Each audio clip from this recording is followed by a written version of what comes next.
রাসূল পাক সাল্লাল্লাহু আলাইহি ওয়াসাল্লাম জিহাদের ময়দানে সাহাবায়ে কেরামদেরকে প্রস্তুত করছেন জিহাদের জন্য। সাহাবীরা তৈরি হয়েছেন, লড়াই হবে মুতার প্রান্তরে। 3000 সাহাবীকে রাসূল রিক্রুট করলেন। 1 লক্ষ রোমান সৈন্য, তদানীন্তন পৃথিবীর সুপার পাওয়ার, সজ্জিত অস্ত্র সজ্জিত বাহিনী চলে এসেছে তারা মুতার প্রান্তরে। রাসূল 3000 তৈরি করলো, ওদিকে 1 লাখ আর এদিকে কয় হাজার। হুজুর নিজে এই জিহাদে যাননি। রাসূল পাক বললেন, এই জিহাদের ময়দানে সেনাপতির দায়িত্ব পালন করবে আমার পালক পুত্র যায়েদ। কোথায় তুমি? যায়েদ দাঁড়িয়ে গেলেন। 2 নম্বরে এই জিহাদের সেনাপতির দায়িত্ব পালন করবে আমার চাচাতো ভাই জাফর বিন আবি তালেব। কোথায়? দাঁড়িয়ে গেলেন তিনি। 3 নম্বরে দায়িত্ব পালন করবে আমার সাহাবী আব্দুল্লাহ বিন রাওয়াহা। কোথায় তুমি? তিনিও দাঁড়িয়ে গেলেন। রাসূল তাদেরকে বললেন যে তোমরা চলে যাও, তোমাদের ঘরে গিয়ে বিবি বাল বাচ্চা মা বাপের কাছ থেকে সালাম করে আসো। আমার বন্ধুগণ, জিহাদের ময়দানে সেনাপতি কয়জন লাগে? হুজুর বললেন কয়জনের কথা? 3 জনের কথা। তার মানে হলো কারো বুঝতে কোনো কষ্ট রইল না, এই জিহাদের ময়দানে 3 জনের নাম যে নবীজি ঘোষণা করেছেন, এর ভিতর থেকে একজনও ফিরে আসবে না। বোঝা হয়ে গিয়েছে। হযরতে যায়েদ বলেন, ইয়া রাসূলুল্লাহ, আমার আব্বা জান, আমি আপনার পালক পুত্র, আপনি অর্ডার করেছেন। আমার মা হযরত আয়েশা ঘরে বসে শুনেছেন, আমার তো আর যাওয়ার দরকার নাই, কারো কাছে বলারও দরকার নাই। হযরতে জাফর বিন আবি তালেব চলে গেলেন নিজের বাড়িতে। যে ডাক দিয়ে বলে, বিবিরে, আল্লাহ রাসূল আমাকে জিহাদের ময়দানে সেনাপতির দায়িত্ব দিয়েছেন, আমি তোমাকে বলতে এসেছি, সালাম করতে এলাম। তোমার সঙ্গে একসঙ্গে দীর্ঘদিন আমি ছিলাম, কোন হক তোমার আদায় করতে হয়তো পারি নাই, হয়তো জুলুম করেছি, অথবা আমার দ্বারা তোমার অধিকার নষ্ট হয়েছে। কিছু যদি কোনো ভুল ত্রুটি হয়ে থাকে, আল্লাহর হস্তে আমারে মাফ করে দিও। বিবি বলে, প্রাণের স্বামী, রাসূলুল্লাহ আপনাকে জিহাদের ময়দানের জন্য নির্বাচিত করেছেন, আমি আপনাকে ফিরে থাকতে বলতে পারবো না। সুতরাং আমি আল্লাহর দরবারে দোয়া করি। স্ত্রী হাত তুলে বলেন, রব্বুল আলামিন, আমার প্রাণের স্বামী জাফরকে জিহাদের ময়দান থেকে গাজী বানায়া আমার ঘরের ভিতরে তুমি তাকে দয়া করে ফিরাইয়া দিও। হযরতে জাফর তরবারির উল্টা পিঠ দিয়া স্ত্রীর হাতের উপরে মৃদু আঘাত করলেন আর বললেন, বিবিরে, উল্টা দোয়া করো না, উল্টা দোয়া তোমার আল্লাহর দরবারে কবুল হবে না। যেহেতু নবীজি আমার নাম 2 নম্বরে ঘোষণা করেছেন, আমার আগেও একজন আছে, পরেও আর একজন আছে। ও বিবি, নির্ঘাত ওই মুতার প্রান্তরে আমি শহীদ হয়ে যাব। জনমের মতো দেখা করতে আসলাম, এই জীবনে তোমার সাথে আমার আর দেখা হবে না। আমার বন্ধুগণ, হযরতে জাফরের স্ত্রী কাঁদতেছেন, বিবি বাচ্চাগুলা কান্দে। হযরতে জাফর বলেন, বিবিরে, এই বাচ্চাগুলি রেখে গেলাম, যেই রাস্তায় আমি জীবন দিতে যাচ্ছি, এই রাস্তায় আমার ছেলেগুলোকে তুমি তৈরি করবে। সালাম করে তিনি চললেন। বিবি কাটা কবুতরের মতো জমিনে ছটফট করতেছে, কাঁদতেছি, আর পিছনে পিছনে ছোট্ট ছোট্ট ছেলে মেয়েগুলি আব্বা আব্বা বলে চিৎকার মেরে দৌড়াতেছি। হযরতে জাফর একবারও পিছনের দিকে তাকায় দেখলেন না কারা কান্দে। হযরতে আব্দুল্লাহ বিন রাওয়াহা তিনি চলে গেলেন বাড়িতে। হযরতে আব্দুল্লাহ বিন রাওয়াহা বাড়িতে গিয়ে, সেই রাত্র ছিল তার বাসর সজ্জা, ফুল সজ্জার রাত ছিল, নতুন বিবাহ করেছেন। বাড়িতে গিয়া শোনেন বিবি কোরআনে কারীম তেলাওয়াত করতেছেন। হযরতে আব্দুল্লাহ বলেন, রুমের বাইরে দাঁড়িয়ে, বিবিরে, আমি তোমার স্বামী আব্দুল্লাহ এসেছি, আমার সালাম নাও, কোরআন পড়া একটু বন্ধ করো। রাসূলুল্লাহ আমাকে জিহাদের সেনাপতি বানিয়েছেন, আমি জিহাদে যেতেছি, নতুন বিবাহ হলো, কোনো হক তোমার আদায় করতে পারি নাই, তুমি আমাকে মাফ করে দিও, আল্লাহর হস্তে আমার উপর কোনো দাবি রেখো না। বিবি বলে, প্রাণের স্বামী, কোনোদিন আপনাকে দেখি নাই, কোন রকম একটু দেখেছি, আর আমি মদিনার এক সুন্দরী মেয়ে, আপনি আমাকে ভালো করে দেখলেন না। আমার প্রাণের স্বামী, একবার আপনি ঘরে আসেন। স্বামী বলে, ওগো স্ত্রী, ঘরের ভিতরে আমি যাব না, ঘরের ভিতরে গেলে বলে তোমাকে দেখলে আমার মনের ভিতরে প্রেম ডাকবে, তোমার প্রতি আমার ভালোবাসা জন্মাবে, আমি ঘরের ভিতরে ঢুকতে চাই না। স্ত্রী বলে, প্রাণের স্বামী, ঘরের ভিতরে যদি আসেন, আল্লাহর কসম আমি কোনো প্রেম নিবেদন করব না, আমি শুধু প্রাণ ভরে আপনার চেহারাটা একটা বার আমি শুধু দেখে রাখতে চাই, যাতে করে কিয়ামতের দিন লক্ষ কোটি কোটি মানুষের ভেতরে আপনাকে আমি স্বামী বলে যেন চিনে নিতে পারি। হযরত আব্দুল্লাহ বলেন, ওগো স্ত্রী, যদি এই ইরাদা তোমার হয় আর যদি তুমি ধৈর্য ধারণ করে থাকতে পারো, তাহলে কিয়ামতের দিন আল্লাহ রাব্বুল আলামিন আমি যার জন্য জান দিতে যেতেছি, ওই মাবুদ মেহেরবান জান্নাতের ভেতরে তোমাকে আমাকে স্বামী স্ত্রী হিসাবে পরিচয় করাইয়া দিবেন। 3000 সৈন্য নিয়ে সাহাবায়ে কেরাম আর এই সেনাপতি সব চললেন। মুতার প্রান্তরে লড়াই হলো। এই লড়াইয়ের ময়দানে হযরতে যায়েদ অনেকগুলি কাফির সৈন্যকে জাহান্নামে পাঠিয়ে দিয়ে তিনি নিজেও শহীদ হয়ে গেলেন। এবার জাফর হাতে তরবারি আর এক হাতে ঝান্ডা নিয়ে এগোচ্ছেন সামনের দিকে। কাফেরেরা হযরত জাফরকে ঘিরে ফেলে দিল। আমার বন্ধুগণ, কাফেরেরা ঘিরে ধরে তরবারির আঘাত করলো জাফরের ডান হাত কেটে ঝুলে পড়লো। হযরতে জাফর এবার বাম হাতে তরবারি উঁচু করে ধরেছেন। এবার বাম হাতে কোপ দিল ওরা। এই কাটা দুইটা হাত দিয়ে বুকের সাথে হযরতে জাফর ইসলামের পতাকাটাকে জড়াইয়া ধরলেন। পাশের সাহাবীকে ডেকে বলেন, ও রাসূলুল্লাহর সাহাবী শোনো, আল্লাহর নবীকে আমার সালাম বলে দিও আর শোনায়া দিও, জীবনের শেষ মুহূর্ত পর্যন্ত ইসলামের পতাকা উঁচু করে রেখেছিলাম, মাটিতে পড়তে দেই নাই। আমার মনে হয় আমি এখন শহীদ হয়ে যাব, যেহেতু আমি এখন আমার নাকের ভিতরে আল্লাহর জান্নাতের সুঘ্রাণ পেতেছি। হযরতে জাফর শহীদ হয়ে গেলেন। হযরতে আব্দুল্লাহ বিন রাওয়াহা, হযরতে আবু উবাইদা দুজনে মিলে ছুটলেন ঝান্ডা ধরার জন্য। ওনারা বলেন, এগিয়ে গিয়ে দেখি সামনের পরে দূরে পতাকা উঠতেছে। ভাবলাম আমরা যাওয়ার আগে ইসলামের পতাকা কে ধারণ করলো। কাছে গিয়ে দেখি হযরতে জাফরের ডান হাত কাটা, বাম হাত কাটা, দুইটা পা কাটা, দেহটা একদিকে পড়ে আছে আর শুধু মাথাটা এক পাশে পড়ে থেকে ইসলামের পতাকা কামড়ায় ধরে উঁচু করে রেখে দিয়েছেন। আমার বন্ধুগণ, হযরতে আবু উবাইদা বলেন, আমি হযরতে সাদের, হযরতে জাফরের হাত পা মাথা মস্তক একত্রিত করে তার পা থেকে শুরু করে মাথা পর্যন্ত চুমা খাইলাম। তাকে জানাজা করে দাফন করে রাখলাম কবরের ভিতরে। রাতের বেলায় স্বপ্নে দেখি হযরতে জাফর আল্লাহর জান্নাতের ভিতরে ফেরেশতাদের সঙ্গে উড়ে বেড়াতেছেন। আমি জিজ্ঞেস করলাম, ও জাফর, আল্লাহ তোমার সাথে কি ব্যবহার করেছেন? হযরতে জাফর বলেছেন, ওগো আবু উবাইদা, আল্লাহ রাব্বুল আলামিন আমাকে বলেছেন, জাফর রে, আমি তোমার শাহাদাতে খুশি হয়েছি, তুমি আমার কাছে আর কি চাও? হযরতে জাফর বলেন, আয় আল্লাহ পাক, কিচ্ছু চাই না, শুধু একটা দাবি, দুনিয়ায় তুমি মেহেরবানি করে আমাকে পাঠায়া দাও আর একবার যদি যেতে পারি, তাহলে তোমার দুনিয়ার বুকে তোমার দিন কায়েমের জন্য কাফেরদের বিরুদ্ধে লড়াই করে আমার জীবনটা আর একবার দিয়ে আসি। আমার বন্ধুগণের জন্য আল্লাহ রাসূল বলেছেন, হাদিস শরীফে এসেছে, আমার ইচ্ছে হয় জিহাদ করি, শহীদ হই, আবার যদি জিন্দা হই, আবার জিহাদ করি, শহীদ হই, আবার যদি জিন্দা হতে পারি তাহলে আবার জিহাদ করি, আবার শহীদ হই। যেহেতু শাহাদাতের মওতের মতো এত বড় মর্যাদা সম্পন্ন মওত আর পৃথিবীতে হতে পারে না।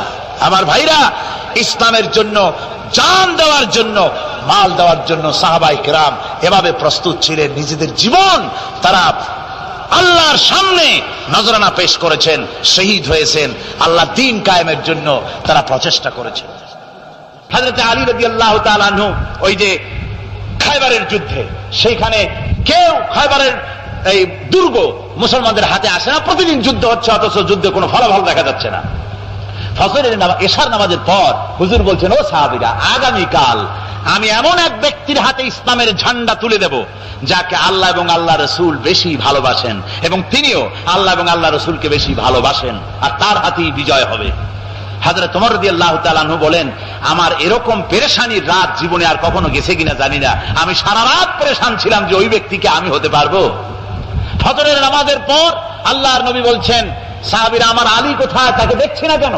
সবাই বলছেন হুজুর হযরত আলীর চোখ উঠেছে, তাই নামাজের জামাতে শরীক হতে পারেন না। হুজুর বললেন তাকে নিয়ে আসো। দুজন সাহাবীর কাঁধের উপরে ভর করে হযরত আলী এলেন। হুজুর সাল্লাল্লাহু আলাইহি ওয়াসাল্লাম তার মুখের থুতু মোবারক নিয়ে হযরত আলীর চোখে লাগিয়ে দিলেন। সাথে সাথে আগের থেকেও ভালো দৃষ্টিশক্তি সম্পন্ন হয়ে গেলেন। সুবহানাল্লাহ ওয়া বিহামদিহি। তো এখানে রাসূল পাক সাল্লাল্লাহু আলাইহি ওয়াসাল্লাম তিনি হযরত আলীর হাতে তরবারি উঠায় দিলেন, জুলফিকার। বললেন আলী তুমি যাও, আজকের ময়দানে সেনাপতির দায়িত্ব পালন করো। হযরত আলী তরবারি হাতে নিলেন। ইসলাম আক্রমণকারী যে না সে কথা বলতে আমি এই কথা নিয়ে আসছি। হযরত আলী গেলেন, যায়া মুরাহহাবের সামনে পড়েছেন। মুরাহহাব হলো হাদিসে এসেছে, মুরাহহাব হচ্ছে কাফেরদের নেতৃত্ব দিচ্ছে। মুরাহহাব বলছে আলী তোমাকে আমি কিন্তু ভালোবাসি, তুমি আসলে কেন? তোমার প্রতি আমার একটা সফট কর্নার আছে আমার অন্তঃকরণে। তুমি তোমার ছেলে মেয়েকে কি এতিম বানাতে চাও? তোমার বউকে কি বিধবা করতে চাও? আমি তো সেই বীর যে আমার সামনে এসে কেউ কল্লা সাথে নিয়ে যেতে পারে নাই। সুতরাং তুমি যদি ওদেরকে এতিম আর বিধবা করতে না চাও আমার সামনে থেকে সরে যাও। হযরত আলী বলেন মুরাহহাব তুমি কাকে ভয় দেখাতেছ? তোমার তরবারি এই সমাজের কিছু কাফেরেরা ভয় করতে পারে, তুমি কি আমারে চেনো নাকি? তুমি কারে ভয় দেখাও? তাম পৃথিবীর সমস্ত কাফেরদের উপরে আল্লাহ রাব্বুল আলামিন আমাকে বাগ বানায় পাঠিয়েছেন। তরবারি দিয়ে প্রমাণ হবে। মুরাহহাব বলে তুমি আঘাত করো, কয় না আক্রমণ তো করব না আমি, আগে তুমি করো, আমি প্রতিহত করব। আক্রান্ত হলে পরে তারপরে জবাব দেব। এরপরে মুরাহহাব আঘাত হানতে লাগলো। হযরত আলী সমস্ত রণকৌশল দিয়ে আঘাতগুলি তিনি ফিরিয়ে দিতে লাগলেন। এরপরে হযরত আলী বলছেন মুরাহহাব এবার তৈরি হও আমার আঘাত সহ্য করার জন্য। হযরত আলী জুলফিকার তুলে আঘাত করলেন। এক আঘাতেই দেখা গেল মুরাহহাবের মাথা থেকে শুরু করে শরীর টুকরা হয়ে গিয়া হযরত আলীর তরবারির মুঠা পর্যন্ত মাটির ভিতরে গেড়ে গিয়েছে। খায়বারের দুর্গ দখল হয়ে গেল। পরের দিন আল্লাহর নবী বলেন আলী শুনতে পেলাম তোমার ঢাল ভেঙে গিয়েছিল, তারপরে তুমি যুদ্ধ করলে কি দিয়ে? হযরত আলী বলেন হুজুর কামুজ দুর্গের ওই কবাটটা, লোহার কবাটটা বাম হাতে নিয়া আর ডান হাতে তরবারি নিয়ে লড়াই করেছি। হুজুর বলেন কি করে? মানুষ কেমনে এত বড় দুর্গের লোহার কপাট হাতে নিয়ে যুদ্ধ করে? একটু দেখাও তো দেখি। হযরত আলী গতকালকের মতো বাম হাত দিয়া ধরেছেন, নাড়াতে পারেন না। এবার ডান হাত দিয়া ধরেছেন, নাড়াতে পারেন না। ডান আর বাম দুই হাত দিয়া সমস্ত শক্তি দিয়ে এমন জোরে টান মেরেছেন, প্রতিটি লোমকূপের গোড়া থেকে ঘাম বেরিয়ে এসেছে, এক চুলো নড়াতে পারেন নাই। হযরত আলীর মুখখানা মলিন হয়ে গেছে লজ্জায়। হযরত আলী রাদিয়াল্লাহু তাআলা আনহু লজ্জা পেয়ে গেছেন। রাসূল পাক সাল্লাল্লাহু আলাইহি ওয়াসাল্লাম বলেন আলী লজ্জা পাওয়ার কোনো কারণ নাই, চিন্তা করার কোনো কারণ নাই। তোমার নিজস্ব শক্তি দিয়ে তুমি লড়াই করতে পারো নাই।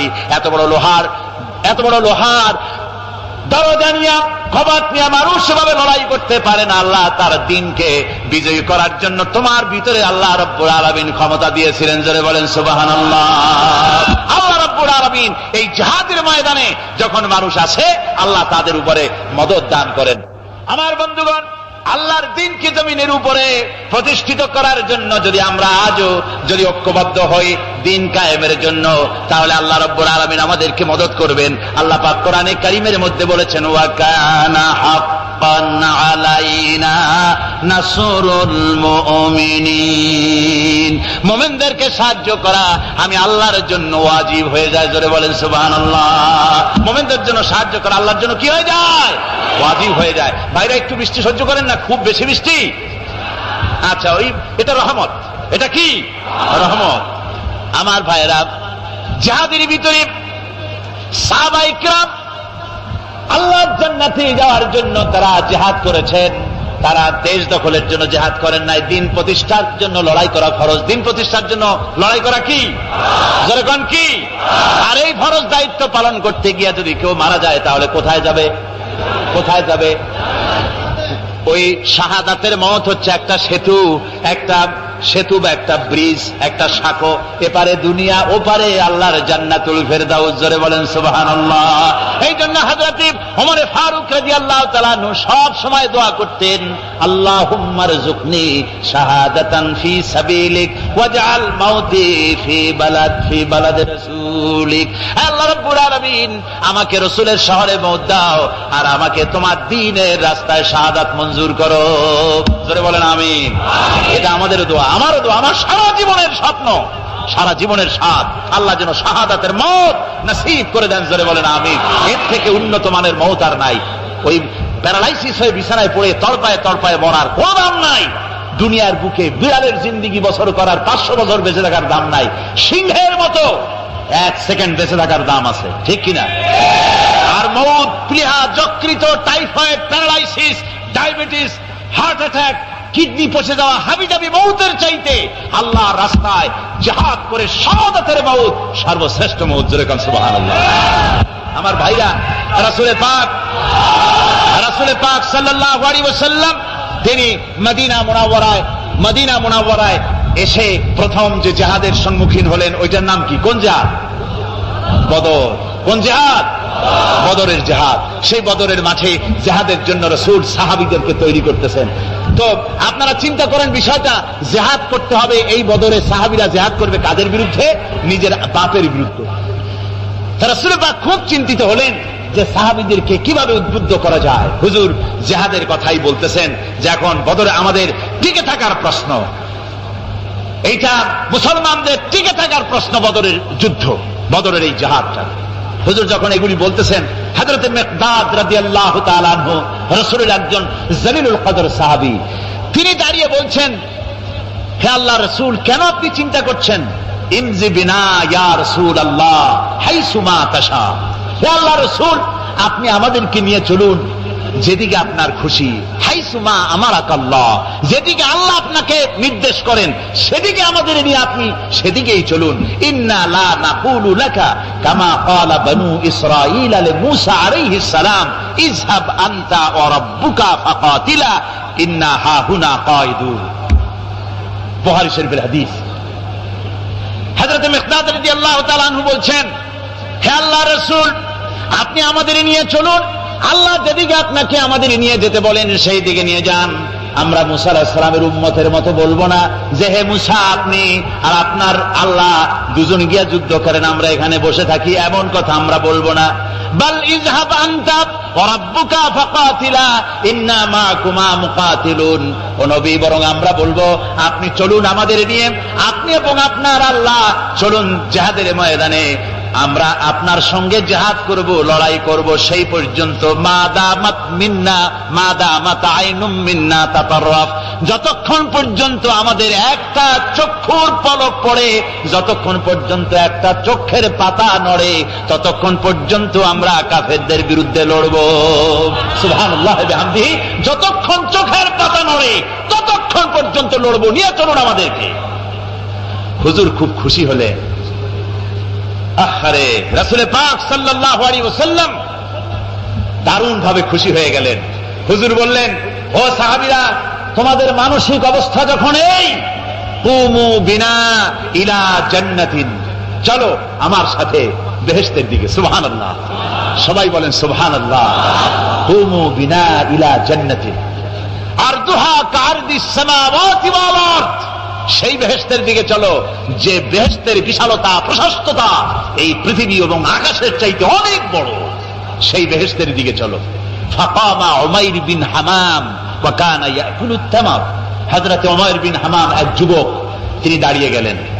আমার মুসলমান ভাইরা, যুবকদের অবদান কিন্তু ইসলামে সব চাইতে বেশি। জোরে বলেন সুবহানাল্লাহ।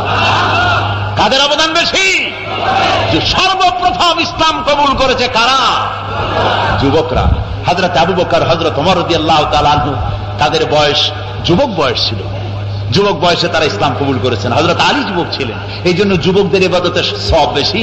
রাসূল পাক বলেছেন, কিয়ামতের ময়দানে যেদিন কোন ছায়া থাকবে না, আরশে আজিমের নিচে 7 শ্রেণীর লোকেরা ছায়া পাবে। তার মধ্যে এক শ্রেণী হচ্ছে ওয়াশাবুন নাশা ফি ইবাদাতিল্লাহ, ওই যুবকেরা যারা নাকি রাত গুজরান করে, রাত কাটায় আল্লাহর ইবাদতে, রাত জাগে আল্লাহর ইবাদত করে। জোরে কর সুবহানাল্লাহ। বুড়োদের 100 বার আল্লাহ বলা আর এক যুবকের একবার আল্লাহ বলা, বৃদ্ধের সারা সপ্তাহ তাহাজ্জুদ পড়া আর যুবকের এক রাত্রের তাহাজ্জুদ পড়া মনে হয় তার থেকেও বেশি। কর সুবহানাল্লাহ। তাই বলে বৃদ্ধ যারা, তারা কিন্তু হতাশ হবেন না। ওই যৌবনকাল আপনিও পেরিয়ে এসছেন, ঠিক না? সুতরাং যুবকদের অবদান বেশি। হযরত উমর বিন হামাম রাদিয়াল্লাহু তাআলা আনহু তিনি দাঁড়িয়ে গেলেন, তার হাতে ছিল ওয়া কানা ইয়াকুলুত তামার, তিনি খরমা খাচ্ছিলেন, হাতে ছিল কয়েকটা খরমা। তিনি খরমাগুলি হাতে নিয়ে দাঁড়িয়ে বলছেন ওয়াকালা বাখবাখ, তিনি বলছেন বাখবাখ শব্দ এটা হচ্ছে লুগাল মুহাল্লিয়া, অর্থাৎ আঞ্চলিক শব্দ। এর অর্থ হচ্ছে মা আযামাহু ওয়া মা আহসানাহু। কি আশ্চর্য, কি সুন্দর, কি বিরাট, কি সুন্দর কথা আপনি বললেন হে রাসূল। জান্নাতুন আরদুহা কাআরদিস সামাওয়াতি ওয়াল আরদ, এমন বেহেশত পাওয়া যাবে জিহাদ করলে যে বেহেশতের বিশালতা প্রশস্ততা এই বিশাল আকাশের চাইতে জমিনের চাইতে বেশি। ওয়াল্লাহি লাউ কুনতু হাইয়ান হাত্তা আকুলাহুন্না, আমি যদি ওয়াল্লাহি আল্লাহর কসম, আমি যদি এই খরমাগুলো যদি খাইতে থাকি, ইন্নাহা লা হায়াতুন তাবিলা, তাহলে তো এটা অনেক লম্বা হায়াত লাগবে। এই খরমাগুলি খাইতে অনেক সময় লাগবে, বেহেশতে যাইতে দেরি হয়ে যাবে। সুতরাং এই খরমা তো আর খাওয়া যাবে না। ফারমা বিহিন্না, হাতের খরমাগুলি সব ফেলে দিয়ে জিহাদের ময়দানে লাফায় পড়লেন। অনেকগুলি কাফেরকে জাহান্নামের খাতে উতরায় দিয়া হযরত ওমর নিজেও শাহাদাত বরণ করলেন। জিহাদের শেষে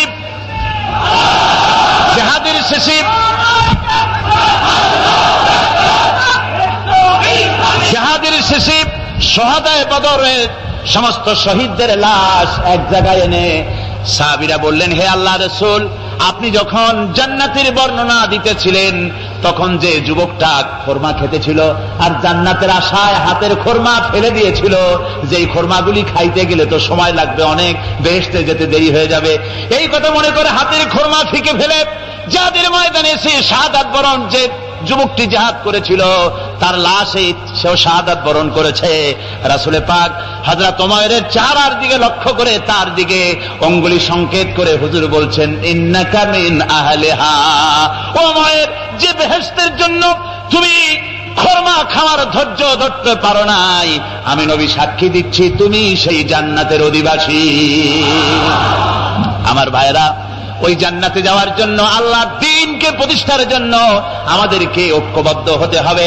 আল্লাহর দ্বীনের জন্য, আল্লাহর নবীর যে আদর্শ, সে আদর্শ প্রতিষ্ঠার জন্য এগিয়ে আসতে হবে। যদি আমরা তা করতে পারি, আমরা সংখ্যায় কত, আমাদের অস্ত্র আছে কি নাই, আমাদের জনবল কত, আমাদের সৈন্যবল কত, এগুলি প্রশ্ন না। প্রশ্ন হচ্ছে ওয়ালা তাহিনু ওয়ালা তাহজানু ওয়া আনতুমুল আলাউনা ইন কুনতুম মুমিনিন। কোনো ভয় নাই, কোনো চিন্তা নাই, যদি তোমরা মুমিন হও আমি আল্লাহ তোমাদেরকে বিজয়ী করব। জোরে বলেন সুবহানাল্লাহ। মুসলমানেরা তো সেই জাতি, যাদের ময়দানে যখন মুসলমানদেরকে সাহায্য দরকার হয়েছে, আল্লাহ রাব্বুল আলামিন আকাশ থেকে ফেরেশতা নাজিল করেছে কিনা কোন?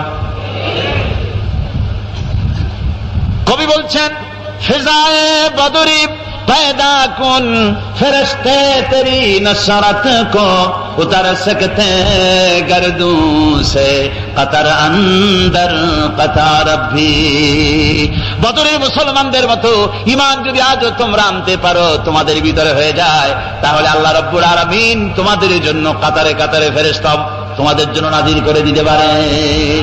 তোমরা সেই জাতি, তোমরা সেই মুসলমান। ফিরে আসো ইসলামের দিকে, ফিরে আসো দ্বীনের দিকে, রাসূলের সঙ্গে মহব্বতটা জুড়ে দাও।